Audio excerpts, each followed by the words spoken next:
Hello दोस्तों, स्वागत है आप सभी का हमारी एक और कहानी में। आज मैं आपके लिए लेकर आई हूँ पुजारी जी की रासलीला। उम्मीद करती हूँ आपको ये कहानी बेहद पसंद आएगी। मेरा नाम बुलबुल है और मैं मुंबई की रहने वाली हूँ। ये उस समय की बात है जब मेरी उम्र सिर्फ 21 साल थी। मेरे घर से कुछ ही दूरी पर एक छोटा सा मंदिर था। मंदिर में नया पुजारी आया हुआ था। वह अपने आप को बाल ब्रह्मचारी कहता था। उसकी उम्र करीब 44 साल का था। देखने में सांवला था मगर शरीर उसका बहुत कसा हुआ था। मैं हफ्ते में 4 से 5 बार मंदिर जाया करती थी। मंदिर में वह मुझे घूर घूर कर शरारती नज़रों से देखा करता था। मुझे उसकी नीयत पर शक होने लगा था मगर मन ही मन मुझे अच्छा भी लगता था क्योंकि उसका बदन बहुत ही ज़्यादा कसा हुआ था जो दिखने में काफ़ी आकर्षित लगता था।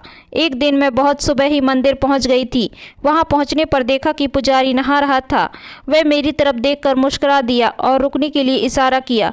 वह खुले में नल के नीचे नहा रहा था। उसका कसा हुआ बदन बहुत अच्छा लग रहा था। उसने पतली सफ़ेद धोती पहन रखी थी। मैं तिरछी नज़र से उसे देख रही थी। शायद उसे पता चल गया था कि मैं उसे देख रही हूँ। गीली धोती होने की वजह से पिटारे में रखा काला नागराज भी साफ नजर आ रहा था। काफी भयंकर था। इतना भयंकर नागराज मैंने पहले कभी नहीं देखा था। वह अब कपड़े बदलने लगा था। कपड़े बदलकर वह मेरे पास आ गया और बोला, चलो अब तुम्हें पूजा कराते हैं।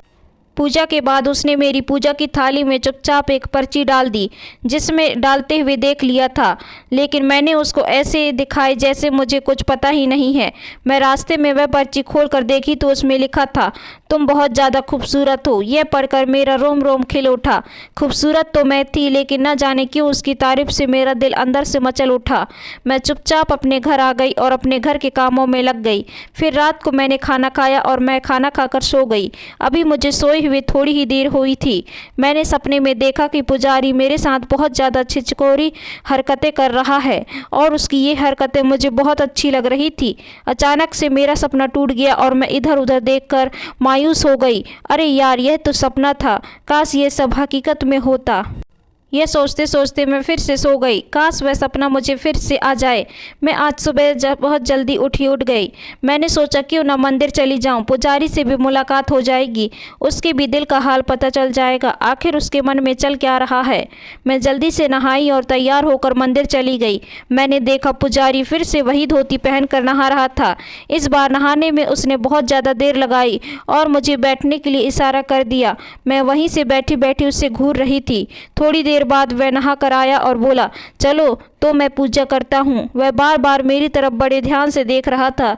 शायद वह भी जानना चाहता था कि मेरे मन में क्या चल रहा है, लेकिन मैं तो अनजान बनी रही और ना ही मैंने उससे उस पर्ची के बारे में पूछा। थोड़ी देर पूजा करने के बाद उसने मेरे पास आकर धीरे से कहा, तुम बहुत सुंदर हो। मैंने कहा, पुजारी जी आप तो बाल ब्रह्मचारी हो, आपको ऐसी बात शोभा नहीं देती। वह बोला, मैंने तो तुमसे ऐसी ही बात बता दिया था कि मैं बाल ब्रह्मचारी हूँ। मैं तो सिर्फ पुजारी हूँ मगर मेरा भी तो मन ही है, कभी कभी बहक जाता है। अच्छा ये बताओ कि जब मैं नहा रहा था तो तुम क्या देख रही थी।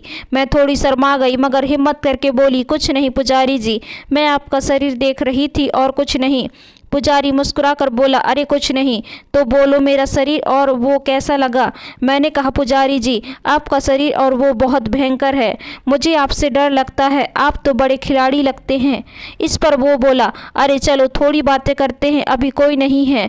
और हम दोनों बैठ गए। पुजारी जी सेंटरों को देख कर बोले, ये तो काफ़ी बड़े हो गए हैं, मन करता है कि दबोच लूँ। तब मैंने कहा, लगता है आप बाल ब्रह्मचारी के नाम से बहुत मज़े कर चुके हो।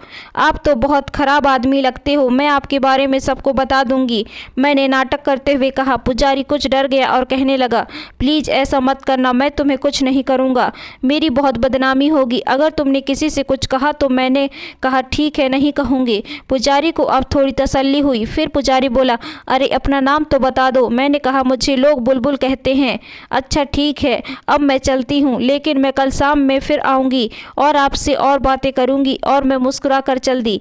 दूसरे दिन करीब 7 बजे शाम को मैं मंदिर गई तो देखा कि पुजारी जी अकेले बैठे हुए हैं। मैंने पूछा, अरे पुजारी जी आज कुछ चिंतित लग रहे हो। उस समय अंधेरा हो चुका था। मैंने उनके गाल पकड़कर दबा दिए। तब जाकर वे मुस्कुराए और मेरा हाथ पकड़कर कहने लगे, अरे बुलबुल, मैं तो डर गया था कि तुम मुझसे गुस्साई हुई हो। मैंने नाटक करते हुए कहा, नहीं ऐसा भी नहीं है। मैंने कहा, पुजारी जी आपकी उम्र तो काफ़ी लगती है, आपसे शादी नहीं की अभी तक। वे बोले, शादी तो की है लेकिन पत्नी मेरी गांव में रहती है और मैं यहाँ तड़पता हूँ। मैंने कहा, तो फिर पत्नी को अपने साथ क्यों नहीं रखते? पुजारी बोला, मेरी पत्नी जब भी शहर आती है तो वह बीमार हो जाती है, इसलिए उसे गांव में रहना ही पसंद है। मैंने कहा, पुजारी जी फिर तो आपको बहुत याद आती होगी अपनी पत्नी की। पुजारी बोला, हाँ बहुत याद आती है, लेकिन क्या करूं। मैंने पुजारी को तसल्ली देते हुए उसके कंधे पर हाथ रखा। उसने मेरा कंधे से हाथ उठाकर चूम लिया। मैं थोड़ी सहन गई। फिर पुजारी जी मेरा हाथ पकड़कर कमरे में ले गए और कहने लगे, प्लीज़ आज तुम मेरी पत्नी की कमी को पूरा कर दो, मुझे उसकी बहुत याद आ रही है। मैंने नाटक करते हुए कहा, भला मैं कैसे उसकी कमी को पूरा कर सकती हूँ? तो पुजारी बोला, आज के लिए तुम मेरी पत्नी बन जाओ। मैं हिचकिचाते हुए कहा, अगर कोई आ गया तो बड़ी मुश्किल हो जाएगी। पुजारी बोला, आज यहाँ कोई नहीं आने वाला है। इतना कहकर पुजारी ने मुझे अपने गले से लगा लिया। कमरे में बहुत धीमी रोशनी थी। अब मैं उनकी छाती पर हाथ रखकर सहलाने लगी। उन्होंने मेरा एक हाथ पकड़कर नागराज पर रख दिया। उसे वक्त नागराज बहुत गुस्से में था। नागराज को पकड़ते ही मैं डर गई। अरे बाबा, ये तो बड़ा ही भयंकर है। आप पहले ये बताओ कि आप कितनी लड़कियों के साथ यह कर चुके हो? पुजारी जी बोले, अरे बुलबुल, बस तुम दूसरी हो।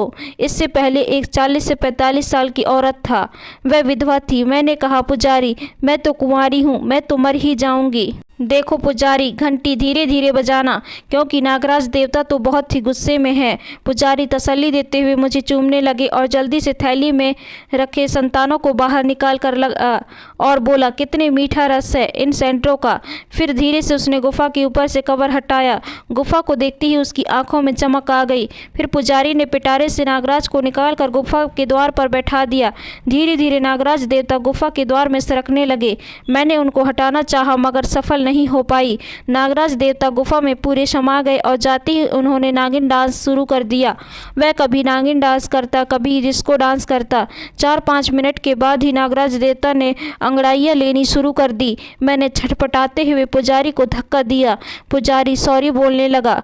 बुलबुल, मुझे माफ़ कर दो, मैं नहीं सह पाया। मैं दिखावटी गुस्सा करने लगी। मैं घर जाने के लिए कहने लगी। पुजारी ने मुझे कुछ देर और रुकने के लिए कहा।